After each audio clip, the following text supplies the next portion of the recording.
sa aking channel. Kung bago ka palang uli sa aking channel, pa-subscribe naman at papindot ang notification bell upang updated ka sa lahat ng mga gagawin kong video. Tulad ngayon mga boss,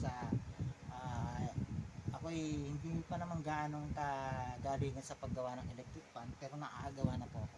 Ganito po ang simpleng pagkakabit ng bushing po. Kung tawagin po, ito po yung bushing.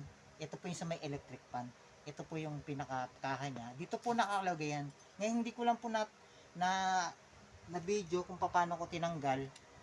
Ay papakita ko sa inyo kung paano magtanggal at magkabit ng bushing na hindi ka mahihirapan. Ganito mga boss, sinusungkit lang natin to.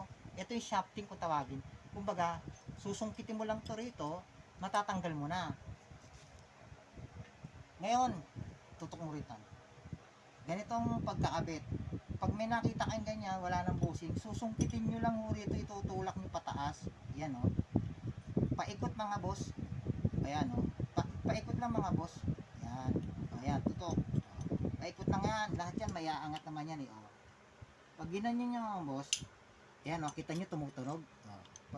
Ibig sabihin bumabalik. Yan. O, isa pa. Ikutin nyo lang mga boss. Iaangat nyo lang yung pinakagilid nya. Ayan mga boss. O ayan.